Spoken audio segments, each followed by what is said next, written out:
하나님의 말씀 창세기 20장 1절부터 7절까지 말씀 보겠습니다.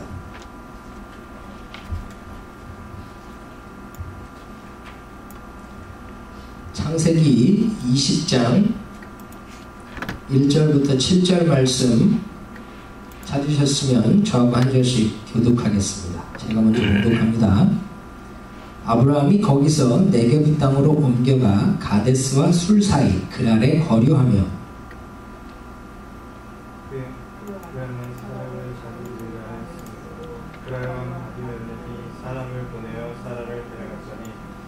그 밤에 하나님이 아비멜렉에게 현몽하시고 그에게 이르시되 내가 데려간 이 여인으로 말미암아 내가 죽으리니 그는 남편이 있는 여자임이라. 아비멜렉이 그 여인을 가까이 하지 아니하였으므로 그가 대답하되 주여 주께서 의로운 백성도 멸하시나이다. 그가 나에게 이는 내 누이라 하지 아니하였나이까. 그 여인도 그는 내 오랍이라 하였사오니 나는 온전한 마음과 깨끗한 손으로 이렇게 하였나이다. 하나님이 꿈에 또 그에게 이르시되 내가 온전한 마음으로 이렇게 한 줄을 나도 알았으므로 너를 막아 내게 범죄하지 아니하게 하였나니 여인에게 가까이 하지 못하게 하니 때문에 이제 그 사람의 아내를 돌려보내라. 그는 선지자라. 그가 너를 위하여 기도하리니 내가 살려니와 내가 돌려보내지 아니하면 너와 내게 속한 자가 다 반드시 죽을 줄 알지니라. 아멘. 오늘은 다시 일으켜 세우시는 하나님의 은혜라는 제목으로 말씀 전하기를 원합니다. 여러분, 오늘 말씀을 보면 앞에서 본 기억이 좀 나시죠? 창세기 12장에서 기근이 들었을 때 아브라함이 애굽으로 애굽에 내려가서 또 아름다운 아내로 인해서 자기가 죽임을 당할까봐 아내에게 누이라고 이야기하려고 했던 그 모습, 그 실수, 그 실패가 오늘 지금 20장에서 또 반복되고 있어요. 25년 만에 또다시 똑같은 범죄를 반복하고 있다는 겁니다. 여러분, 사람은 언제나 늘 이 실수를 반복해요. 죄는 반복된다는 거죠. 근데 문제는 이 아브라함의 아들 이삭은 아버지가 이렇게 하는 걸 봤어요? 못 봤어요? 못 봤는데 창세기 26장에 보면 이삭도 그랄 땅에 가서 자기 아내가 아름다운 것 때문에 또 죽임을 당할까봐 또 아내에게 누이라고 말하라고 시키죠. 자기도 누이라고 말을 하고. 이게 아버지의 죄가 또 아들에게도 유전됩니다. 자녀를 낳아서 보면 생김만 닮는 게 아니라 하는 짓도 닮아요. 그렇죠? 그래서 꼭 아내들은 잘하는 건 다 자기 닮았고 못하는 건 다 남편 닮았다고 얘기들을 하는데, 저도 제 자녀들을 보면서 부모 마음은 그렇잖아요. 좋은 것만 닮았으면 하거든요. 근데 하는 거 보면 나쁜 것도 닮아요. 제가 어릴 때 되게 안 먹었는데 제 아이들이 잘 먹었으면 좋겠다. 근데 감사하게 아이들이 그건 잘 먹더라고요. 다. 그래서 잘 먹는 게 참 감사한데 또 저의 또 안 좋은 모습들 있을 거 아닙니까? 근데 하는 짓을 보면 똑같이 그런 일을 하는 때가 있어요. 내가 그러는 걸 본 적도 없는데 그럼 깜짝깜짝 놀래거든요. 그래서 유전이라고 하는 건 좋은 것만이 아니라 나쁜 것도 물려가더라고요. 병도 그렇죠. 가족력이라고 그러잖아요. 암이 있으면, 부모가 암이 있으면 자녀도 암이 있고, 부모가 당이 있으면 자녀도 당이 있고, 그런 것처럼 죄도 유전이 돼요. 아브라함의 죄가 아들 이삭에게도 유전이 되더라는 거죠. 여러분, 이 인간의 실수, 인간의 범죄, 이거는요 해프닝, 우연히 일어나는 건 아닙니다. 아브라함은 여기 지금 13절에서 자기가 의도적으로 이렇게 했다고 고백해요. 하나님이 나를 내 아버지의 집을 떠나 두루 다니게 하실 때에 내가 아내에게 말하기를 이후로 우리의 가는 곳마다 그대는 나를 그대의 오라비라 하라. 이것이 그대가 내게 베풀 은혜라 하였었노라. 자기가 고백하죠. 이거 우발적으로 어쩔 수 없어서 한 게 아니라 의도적으로 계획적으로 했다는 거예요. 그래서 여러분, 죄는 우연히 짓는 죄 그런 것도 있지만 대부분은 의도되고 계획된 겁니다. 그렇기 때문에 죄가 반복되죠. 여러분, 저나 여러분이나 우리 사람들은 모두가 반복하는 실수나 반복하는 죄가 있어요.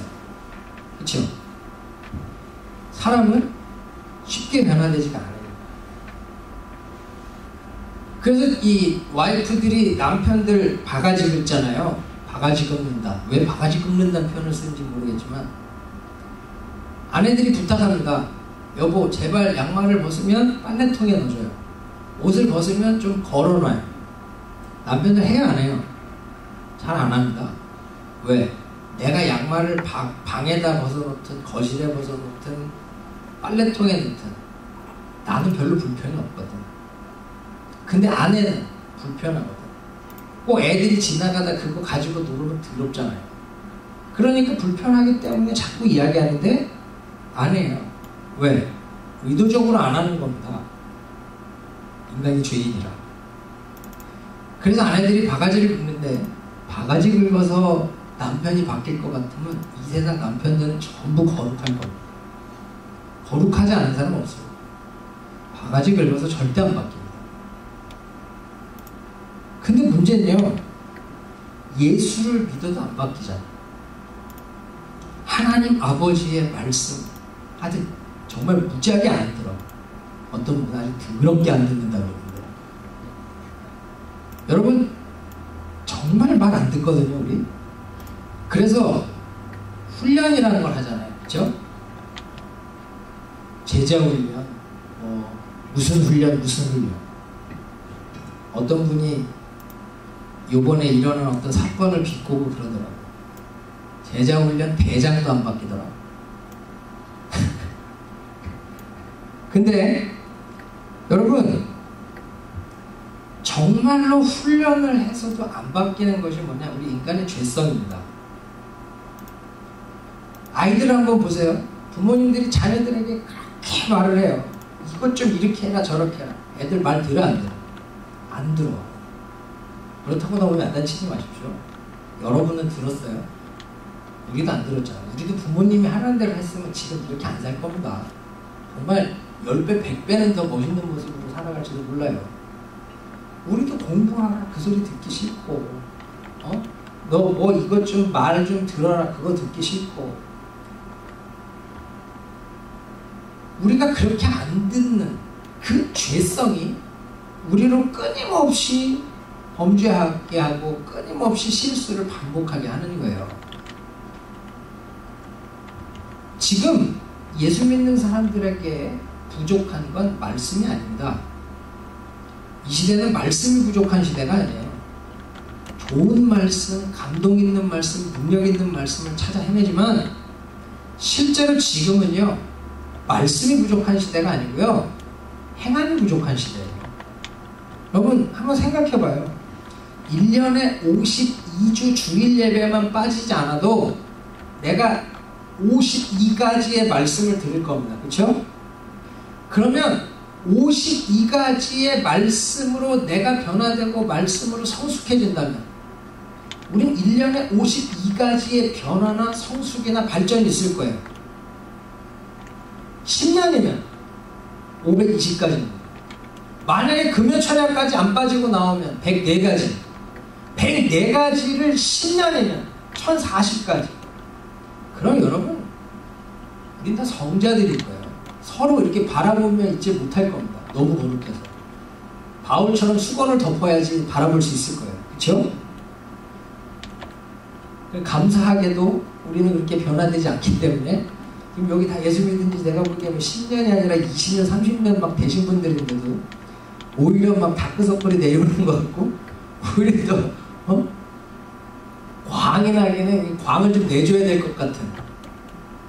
왜?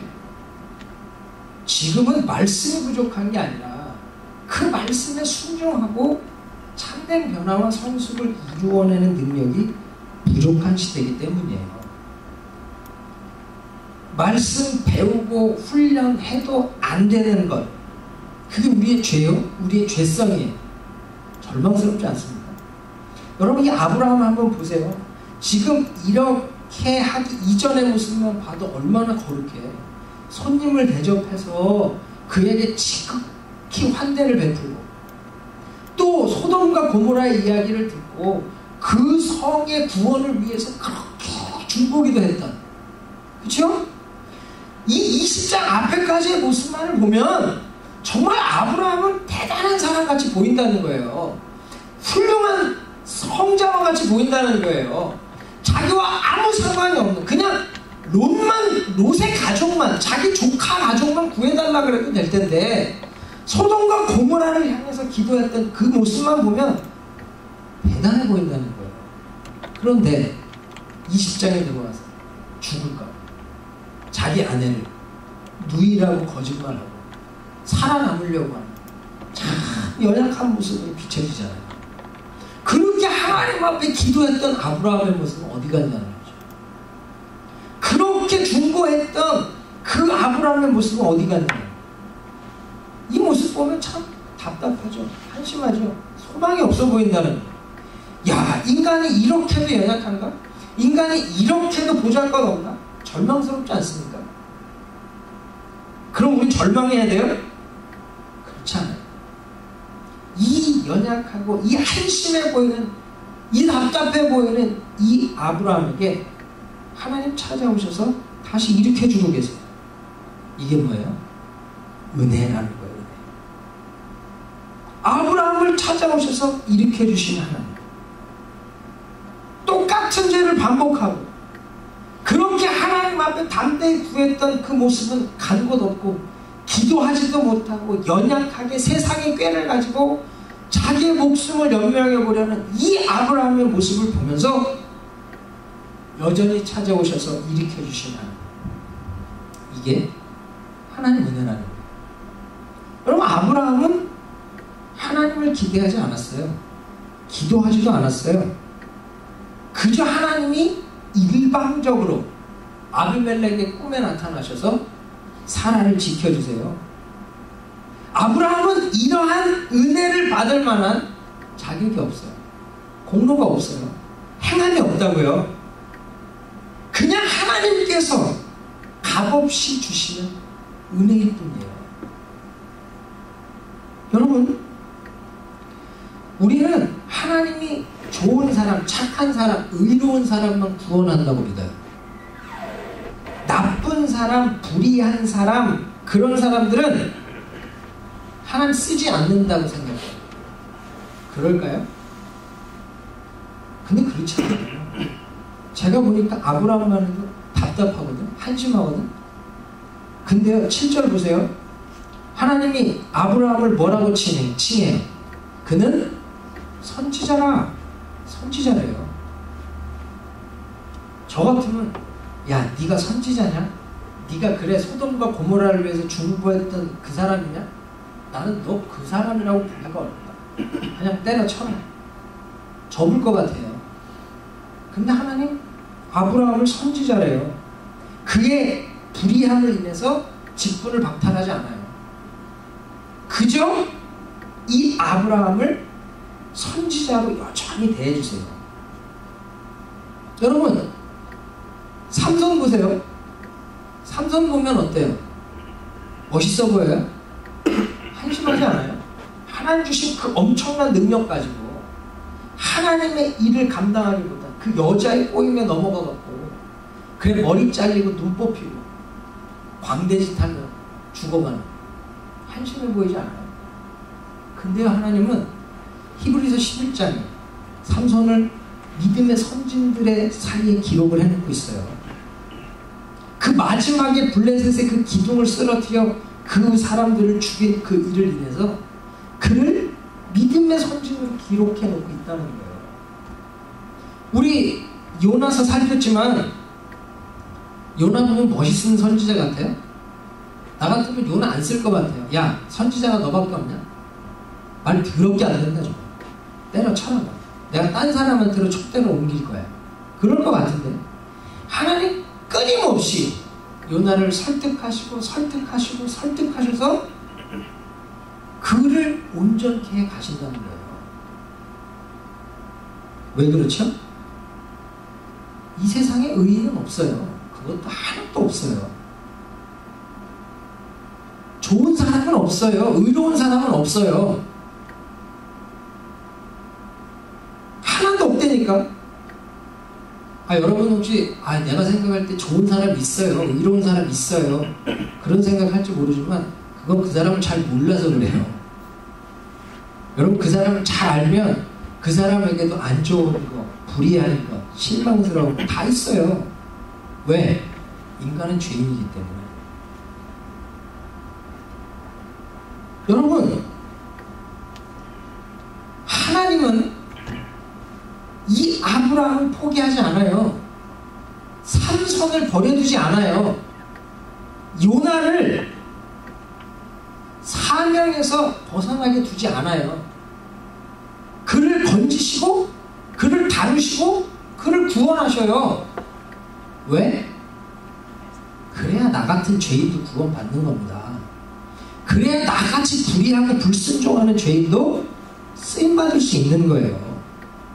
하나님이 아브라함을 버리셨다면 저와 여러분은 쓰임받을 수 있을 것 같아요? 하나님이 요나를 쓰지 않으시고 촛대로 옮기셨다면 저와 여러분이 쓰임받을 수 있을 것 같아요? 결코 그럴 수 없어요. 하나님은요, 당신이 택한 사람들을 끝까지 은혜를 베풀어 주셔서 사용하시는 거예요. 그래서 여러분, 정말로 우리에게 있어서 가장 큰 기쁨, 가장 큰 감사는 이 은혜입니다. 은혜. 여러분, 필립 얀시가 쓴 놀라운 하나님의 은혜라는 책 혹시 읽어보셨어요? 굉장히 한국에 유행했던 책 중에 하나인데 은혜에 대해서 가장 잘 기록한 책 중에 하나입니다. 근데 이 필립 얀시가 쓴 놀라운 하나님의 은혜라는 책의 챕터 4를 보면 예전에 영국에서 비교종교학 학회가 열렸던 것에 대한 글이 있어요. 영국에서 비교종교학, 여러 종교들을 비교하는 학회가 열렸는데 거기서 이런 질문을 던졌습니다. 기독교만이 갖는 독특함이 뭐냐? 기독교 신앙에만 있는 독특함. 그때 한 사람이 얘기해요. 성육신이다. 성육신. 신이 인간의 몸을 입고 이 땅에 온 거다. 근데 한 사람이 아니라고 반박해요. 왜냐면 인간의 모습으로 하고 나타나는 그런 모습은 다른 종교에도 있다는 거예요. 여러분, 그리스 신화만 봐도 다 인간의 모습으로 나오잖아요. 그렇죠? 한국은 화장품으로도 나오는데 그리스 신화에 나오는 신들이. 여러분, 다른 종교에도 신이 인간의 몸을 하고 오는 경우는 있더라는 거예요. 근데 다른 한 사람이 또 얘기해요. 부활이다. 부활. 예수의 부활. 그것이 기독교의 독특합니다. 그때 또 다른 사람이 반박해요. 아니다. 다른 종교도 죽은 자가 살아 돌아오는 일은 있다. 죽은 사람이 살아오는 환생의 일은 다른 종교에도 있다. 그러므로 그것만이 기독교의 독특함이라고 말할 수는 없다. 그때 여러분 잘 아는 C.S. 루이스가 이렇게 얘기합니다. 기독교만이 갖는 독특함은 은혜다. 은혜. 왜? 은혜는 값없이 주어지는 거거든. 공로나 자격이 있어서 주어지는 게 아니거든요. 그냥 하나님께서 값없이 주시는 것이 은혜거든요. 예수님이 십자가에서 왜 죽으셨죠? 내가 그분의 의를 덧입을 만큼의 행함과 의와 공로가 있어서? 아니죠. 로마서에서 뭐라고 이렇게 우리가 아직 죄인이었을 때, 우리가 아직 죄인 되었을 때에 그가 십자가에서 죽으심으로 우리를 향한 자기의 사랑을 확증하셨다고 말씀하거든요. 여러분, 이슬람 같은 데는 구약에서 같은 뿌리를 두고 시작하고 알라라고 하는 유일신 사상 가운데 있지만 이슬람에는 은혜가 들어설 자리가 없어요. 그들에게는 값없이 주어지는 은혜라는 건 설 자리가 없는 거예요. 힌두나 부처나 모든 종교를 보십시오. 그들은 고행을 해야 되고 덕을 쌓아야 되고 봉양을 해야 돼요. 값없이 주어지는 은혜라고 하는 건 설 자리가 없는 거예요. 오직 기독교만이 이 은혜로 말미암아, 값없이 주어지는 은혜로 말미암아 영생을 얻는 겁니다. 믿으십니까? 아브라함이 이 은혜를 받을 자격이 있어서, 공로가 있어서, 행함이 있어서, 덕을 쌓음이 있어서 아닙니다. 그가 기도를 40일 금식 기도를 해서? 아니요. 그가 정말로 하나님 앞에 온 재물을 다 바쳐 헌금해서? 아니요. 아무것도 없어. 그가 해야 하는 건 죄밖에 없어요. 하나님께서 앞에서 약속하셨잖아요. 1년이 지난 이맘때에 너는 사람을 통해서 아들을 낳을 거라고 약속 주셨잖아요. 근데 지금 이 아내를 딴 남자에게로 보내면 어떻게 할 거예요? 하나님이 주신 약속은 어떻게 할 거예요? 그렇게 하나님 앞에 범죄하고 있는 아직 죄인 되었을 그때에 하나님 아비멜렉의 꿈에 일방적으로 나타나셔서 그것을 막아주시고 하나님이 아브라함과 세운 언약을 친히 이루어 가시더라는 거예요. 이게 뭐라고요? 은혜예요, 은혜. 여러분, 저와 여러분에게 주어지는 것이 은혜입니다. 저와 여러분 하나님 앞에 내세울 거 있어요. 하나님, 내가 이만큼 헌신했습니다. 이만큼 수고했습니다. 이만큼 하나님 앞에 나아갔습니다. 그래요? 나 해야 할 것, 죄인이. 그게 우리 고백이어야 하는 거예요. 내가 구원받을 만한 자격이 있어서 하나님 구원하셨어요? 아니에요. 내가 아직 죄인 되었을 때 하나님 나를 위해 십자가에 죽으시고 나를 향한 그 사랑을 확증하신 거예요. 믿으십니까? 그래서 여러분, 우리는 소망이 있는 겁니다. 아브라함이 또 범죄하고 또 넘어져도 그를 다시 일으켜 세우시는 것이 하나님 은혜인 것처럼, 저와 여러분이 또 범죄하고 또 넘어져도 우리를 다시 일으켜 세우시는 분이 하나님이시고 그분의 은혜가 우리로 일어서게 하는 걸 믿습니다. 그래서 우리는 절망하지 않고 소망할 수 있는 거예요. 그 은혜 때문에 우리는 다시 일어나서 하나님 약속 붙들고 달려갈 수 있는 거예요. 여러분, 아브라함이 절망이 아닌 소망 가운데 설 수 있었던 것처럼 저와 여러분도 그 은혜 가운데서 절망이 아닌 소망 가운데 설 수 있기를 축원합니다. 여러분, 어떻게 하면 이 하나님의 은혜를 덧입을 수 있을까요? 원론적으로 얘기하면 이건 하나의 주권입니다. 그렇죠? 우리 편에서 그 은혜를 끌어당길 만한 노력은 아무 소용없어요. 왜? 은혜는 값없이 주어지는 거예요. 그래서 우리는 불평할 수도 없고 우리는 그것에 대해서 따질 수도 없어요. 그저 그분의 주권 역사입니다. 그렇지만 우리 편에서 하나님을 향하여 은혜를 구하는 모습은 있어야죠. 그래서 살피려고 해요. 두 가지인데, 우리가 하나님의 은혜를 덧입기 위해서 첫째, 죄와 직면하십시오. 나의 연약함을 솔직히 고백하십시오. 거기서부터 하나님 은혜가 풍성히 임하는 거예요. 여러분, 13절에 아까 이야기한 것처럼 아브라함은 아비멜렉에게 자기가 거짓말하는 것을 솔직하게 고백해요. 내가 누이라고 말하라고 시켰다고. 여기서부터 은혜가 임하는 겁니다. 여러분, 자기의 죄를 고백하고 자기의 연약함을 인정한다는 거 이거 쉬운 거 아니에요. 이거 무지무지 어려운 겁니다. 미국에 이 중독자들이 많죠. 요즘은 뭐 알코올 중독, 마약 중독, 성 중독 뭐 이런 걸 떠나서 게임 중독도 있으니까 중독이 굉장히 많은데 이 중독 치유 프로그램 중에 AA 프로그램이라는 게 있어요. 이 12단계 치유 프로그램으로 일주일에 한 번씩 만나서 치유해가는 모임인데요. 이 치유 모임의 처음 시작을 어떻게 하냐면 다 모였으면 자기소개를 할 거 아니에요. 자기소개할 때에 나는 뭐 이름이 뭐고 직업이 뭐고 하는 일이 뭐고 어디 살고 이런 소개를 하게 하는 게 아니라 이렇게 시작합니다. 나는 알코올 중독자 누구누구입니다. 나는 마약 중독자 누구누구입니다. 나는 게임 중독자 누구누구입니다.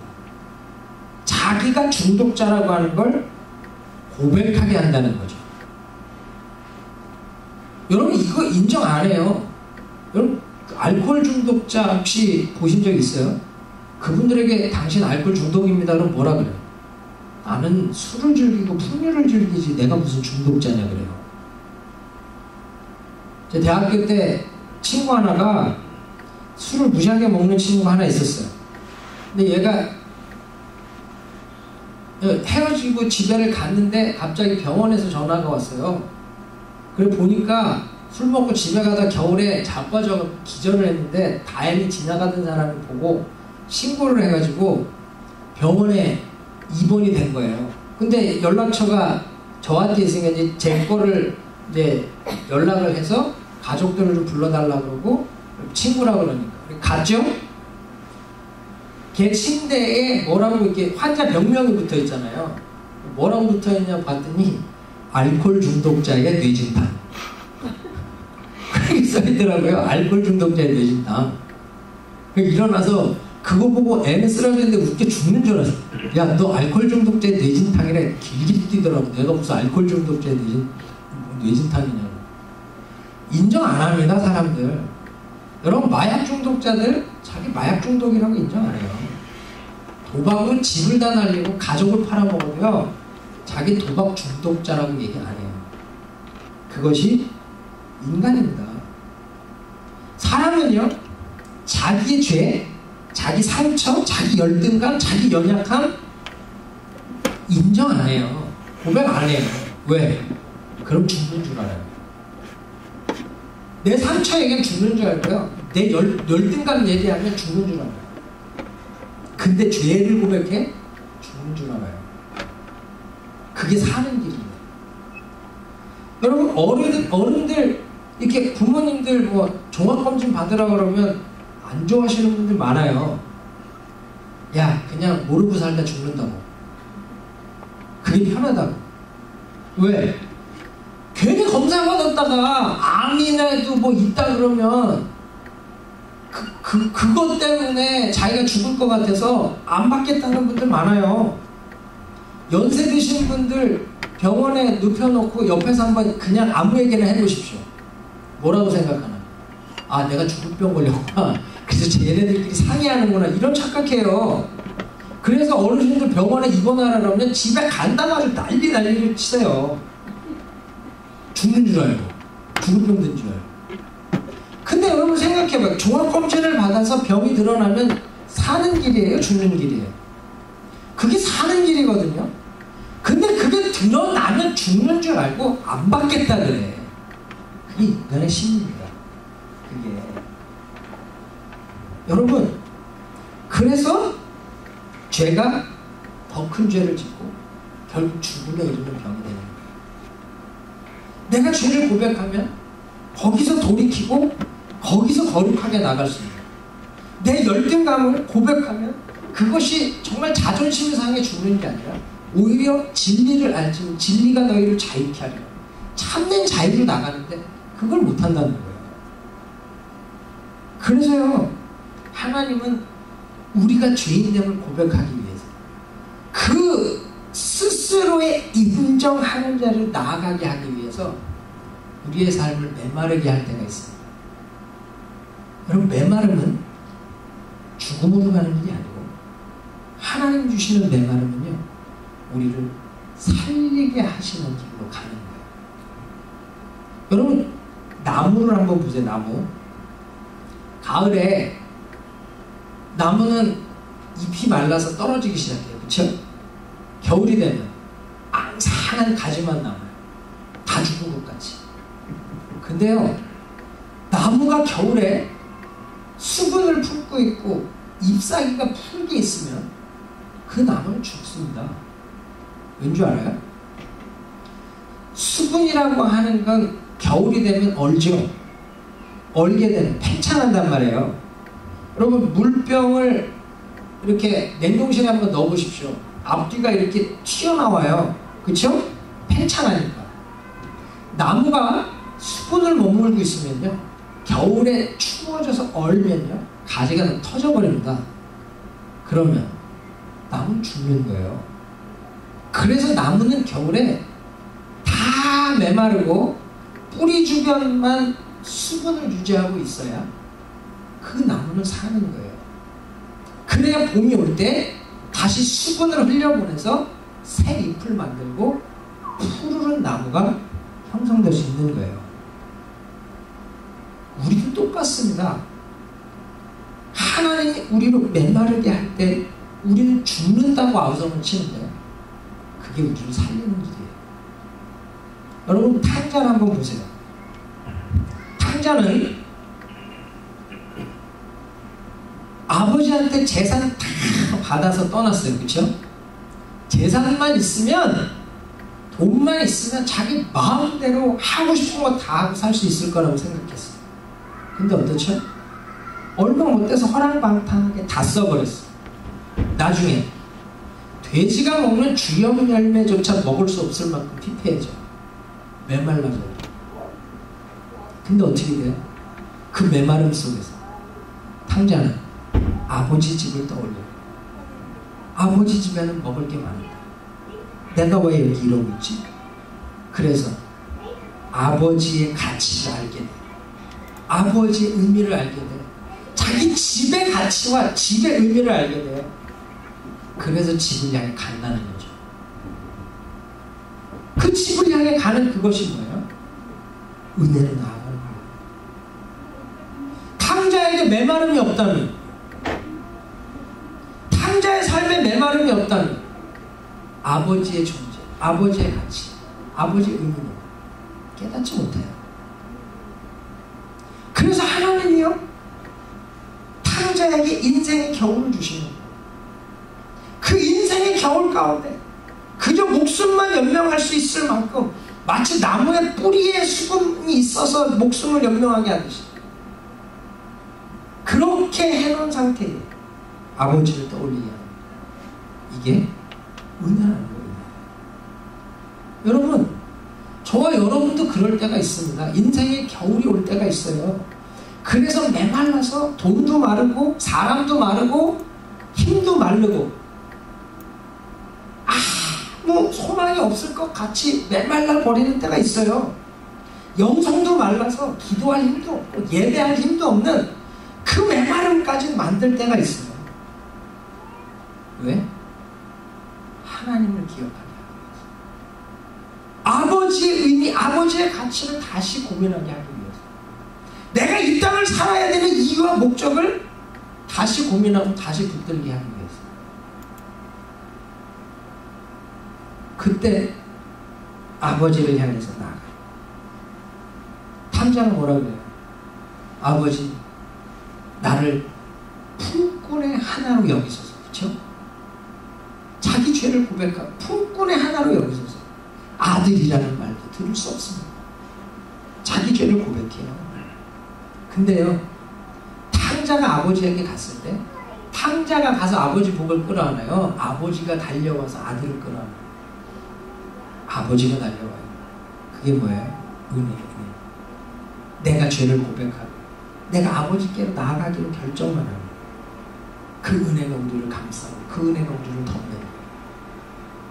근데도 사람들은 탕자와 같이 결단을 못해요. 왜? 쪽팔려. 자존심 상해. 죽을 것 같아. 차라리 내가 굶어 죽지. 무슨 낯으로 내가 아버지께 가. 못 가요. 그러면 진짜 말라 죽는 거예요. 하나님이 원하시는 건 그게 아닌데. 하나님이 원하시는 건 은혜인데, 은혜. 값없이 부어주시고 다시 일으켜주시고 다시 세워주시는 분이에요. 사람들 떠듭니다. 큰아들이 떠들어요. 저놈한테 왜 아버지 저렇게 송아지를 잡고 잔치를 베풀어 주시냐. 아버지 아랑곳하잖아. 왜? 그게 하나님 은혜예요. 여러분, 내가 어떤 죄를 짓고 어떤 상처, 어떤 열등감, 어떤 연약함 가운데 있든 정직하게 하나님 앞에 고백하십시오. 그러면 여러분의 그 메마른 삶이 이제 봄을 맞이하는 자리로 나아가게 될 줄 믿습니다. 그게 하나님 은혜의 은혜. 하나님 그 은혜를 주기 원하시는데 여러분이 그 시작을 갖지 못합니다. 그 은혜는 없어요. 여러분, 아브라함이 자기 죄를 고백했기 때문에 아비멜렉과의 문제가 해결돼요. 아비멜렉과의 문제가 해결되기 때문에 이제 1년 후에, 우리 다음 주에 살피겠지만 드디어 아브라함이 이삭이라고 하는 약속을 누리게 되는 거예요. 그게 뭐예요? 은혜입니다. 여러분, 하나님 앞에 나의 연약함, 나의 범죄함, 나의 상처, 나의 열등감 고백하시고 정직하게 나아가시고 하나님 은혜를 나누게 축원합니다. 두 번째는 하나님께 기도하는 겁니다. 여기 17절 보면 드디어 아브라함이 하나님께 기도해요. 여러분, 기도라고 하는 건 하나님의 풍요를 내 삶으로 끌어내리는 겁니다. 지금 아브라함은 하나님 앞에 아비멜렉의 가정을 위해서 기도하죠. 근데 결국 그것이 아브라함을 위한 기도가 돼요. 근데 하나님은요, 아브라함의 기도에 은혜를 더 부어주시더라니까. 여러분, 로마서 5장 20절에 바울이 뭐라 그러죠? 죄가 더한 곳에 뭐가 넘쳐요? 은혜가 넘친대요. 아브라함의 모습이 그거예요. 죄가 더했는데 하나님의 은혜가 넘치도록 그 기도에 응답해 주시더라고요. 그럼 여러분, 우리 은혜를 더 받기 위해서 더 큰 죄를 져야 되나요? 아니죠. 바울도 그래서 로마서 6장 1절에 죄가 더한 것에 은혜가 넘쳤다고 하는 그 말을 설명하기 위해서 뭐라 그래? 은혜를 더하게 하려고 죄에 거하겠느냐? 그럴 수 없느니라. 그건 아니라는 거죠. 그런데 내가 아무리 범죄해도 하나님은 은혜를 주시는 분이라는 거예요. 믿습니까? 내가 하나님 앞에 탕자와 같이 죄를 범했다 할지라도 하나님은 은혜를 부어주시는 분이라는 거예요. 왜요? 은혜가 제일 강하기 때문에. 신학자들은 이것을 은혜가 궁극적인 승리다라고 표현하거든요. 궁극적 승리가 뭐야? 어렵잖아요. 은혜가 가장 강하다. 모든 죄가 우리를 사망에 이르는 것 같죠? 죄가 가장 강해 보이죠? 근데 죄를 이기는 게 뭐예요? 은혜라는 거예요. 하나님은 그 은혜로 부어주셔서 아브라함을 다시 일어나 약속이 성취되는 자리로 나아가게 해주시더라는 거죠. 그래서 여러분, 내가 아무리 범죄해도, 아무리 하나님 앞에 연약해도 하나님 앞에 은혜를 구하면 하나님 여러분에게 은혜 부어주실 줄 믿습니다. 우리는 그 은혜로 죄를 이기고, 그 은혜로 연약함을 이기고, 그 은혜로 열등감을 넘어서고, 그 은혜로 모든 것을 다 감당하는 자리에 서는 거예요. 때로는요, 고난이 우리 삶의 목적일 때가 있습니다. 고난이 우리 삶의 목적이고 이유일 때가 있다고요. 무슨 말이죠? 제가 아는 분이 남편이 일찍 죽고 7살짜리 아들을 데리고 살아야 되는 분이 있었어요. 여러분, 제가 보기에 그분에게 그 아이는 그분의 삶의 전부예요. 삶의 목적이에요. 근데 그 아이 때문에 돈을 벌 수가 없어. 아이를 두고 생활을 할 수가 없어요. 그러니까 너무 어렵게 사는 거예요. 그러면 그 아이를 할머니 할아버지한테 보내면 당장 먹고 사는 건 해결이 되죠. 그런데 그의 삶의 문제는, 삶의 이유는 없어지는 거예요. 이게 인생의 딜레마입니다. 아이가 있어서 힘든데 아이가 없으면 인생의 의미가 없는 거예요. 이런 인생의 문제는 많아요. 여러분, 사명이 그래요. 바울을 보세요. 바울은 주 예수께 받은 사명 때문에 태장으로 맞고 채찍으로 맞고 강도에 의한 감에 의한 죽을 고생을 다해요. 그거 내려놓으면 바울은 편해요. 근데 그거 내려놓으면 인생의 의미가 없어져. 인생의 목적이 없어지는 거예요. 우리도 똑같아요. 여기 지금 아브라함에게 하나님은 이삭이라고 하는 언약의 씨라고 하는 하나님 약속 주셨죠. 이 약속 때문에 아브라함은 25년 동안 죽을 고생을 하는 거예요. 그것만 없으면 첨액에서 아들을 낳든 뭐 양자를 입양하든 이 가정에 문제가 될 일이 없어요. 근데 이 약속을 붙들기 때문에 힘들어요. 그래서 하갈을 통해 이스마엘을 낳고 집안이 풍주박살이 나고 아이가 안 생기는 것 때문에 집안에 힘듦이 생겨요. 그렇다고 해서 그걸 포기하는, 아브라함은 삶의 목적이 없어요. 삶의 이유가 없어지는 거예요. 이게 인생의 딜레마라고요. 아내를 누이라 그러면 살 수는 있어. 근데 아내를 아내라 그러면 죽어요. 그래서 아내를 누이라 그랬더니 살 것 같아요? 그렇지 않더라는 거예요. 인생의 의미가 없어져. 그래서 하나님이 그걸 막아주신 거죠. 여러분, 한국 사람들 직장 사표 다 갖고 다닌대요. 연차직 하면 던진다고. 내가 이놈 직장 안 다닌다. 근데 사표 내는 사람 거의 없습니다. 왜? 살아야 되니까. 그 직장을 통해서 가족을 살려야 되니까. 가족을 부양하는 것이 내 삶의 이유니까. 그걸 내려놓으면 편하고 자유로울 것 같은데 자기 가족을 부양하는 그 삶의 이유와 목적이 없어져요. 그래서 그 어려움 속에서 다녀요. 사업하는 분들 정말 때려치고 싶은 일이 한두 번이 아니죠. 제가 아는 분도 사업이 뭐 크게 잘 돌아갈 것 같은데 얼마나 힘들면 다 때려치고 빵집 하려고 그랬대. 프랜차이즈 빵집 하나 내려고 알아보고 그랬다고. 근데 하나님하고의 그 회사를 세운 약속이 있거든요. 그 약속을 위해서 그걸 붙들자니 너무너무 힘든 거예요. 이것이 인생의 딜레마입니다. 목사는 뭐 설교 안 힘들어요? 설교 힘들어요.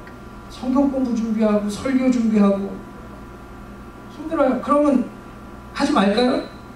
그럼 목사로서의 의미가 없잖아요. 설교도 안 하는 목사가 무슨 목사예요? 인생이 그렇다고요. 붙들자니 힘들고 놓자니 깨질 거고. 이 인생의 역설과 인생의 딜레마는요, 다 있어요. 다. 어떻게 하면 되죠? 은혜밖에 방법이 없어요.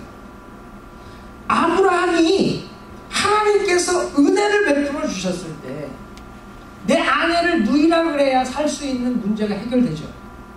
은혜라고 은혜. 여러분, 사도 바울은 그 고생을 하며 복음 증거하는 사역했어도 힘들다는 소리가 없어요. 오히려 뭐라고? 나의 나된 것은 하나님 은혜래요. 질병 하나를 고쳐주지 않고 그 사역을 시키는데도 나의 나된 건 하나님 은혜래요. 그 은혜가 임하니까 이겨나가더라는 거예요. 여러분의 삶에 딜레마 없어요? 없어요? 딜레마. 이걸 붙들자니 무겁고 노천이 깨지겠고 그런 문제들 없어요? 다 있어요. 내가 이걸 언제까지 붙들어야 되나? 이거 그냥 확 포기를 해버릴까? 그러자니 의미가 없어져. 붙들자니 죽겠고 하자니 죽을 것 같고 놓자니 의미가 없고 그걸 극복하는 길이 뭐예요? 은혜입니다. 은혜. 하나님 은혜밖에 방법이 없는 거예요. 그래서 기도하는 겁니다. 하나님 은혜가 임하면 문제 해결되는 거예요. 하나님 은혜가 임하면 그 고난이 영광스러운 나의 삶의 이유로 바뀌는 거예요. 여러분, 사단은 자꾸 포기하라 그래요. 너 그냥 직장 때려쳐. 야, 너 그 사업 때려쳐. 야, 너 신앙생활 때려쳐라. 계속 속상하는 겁니다. 왜? 그럼 편하잖아요. 사람들은 편한 길을 택해요. 아브라함처럼. 누이라 그러면 편하거든. 계속 편한 길을 사는 요구하죠. 그렇게 편하게 선택한 그 길은 내 삶의 의미가 뭐야? 야, 너 선교 힘들지? 들자니 무겁고 노천이 깨지고 선교 안 하면 의미가 없는 거예요. 여러분, 우리가 하는 삶의 모든 일들이 그런 겁니다. 우리 인생의 딜레마 어떻게 벗어날 거예요? 은혜밖에 없는 거예요. 하나님 은혜 구하시고 그 하나님 은혜로 이 딜레마를 넘어서 영광스러운 사람들로 세워질 수 있게 축원합니다. 말씀해 줄게요. 우린 넘어집니다. 무너집니다. 하지만 하나님 은혜가 임하면 다시 일어서 다시 세워지는 줄 믿습니다. 여러분, 여러분의 삶이 지금 메말라요? 죽을 것 같아요? 그렇다면 지금 하나님, 나 연약합니다. 나 부족합니다. 나는 죄인입니다. 고백할 타이밍이에요. 하나님 도와주세요. 하나님 붙들어주세요. 간구할 타이밍이에요. 은혜밖에는 내 삶의 딜레마를 넘어설 수 있는 방법이 없는 거예요. 믿으십니까? 정말 하나님 은혜로 이 딜레마를 넘어서시고 아브라함처럼 약속의 성취를 보는 저와 여러분들 축원합니다. 기도합시다. 우리 하나님 앞에 같이 한번 통성으로 기도할 때에 여러분 반복되는 죄 가운데 있습니까? 반복되는 무너짐 가운데 있습니까? 하나님이 일으켜 세워주시는 은혜를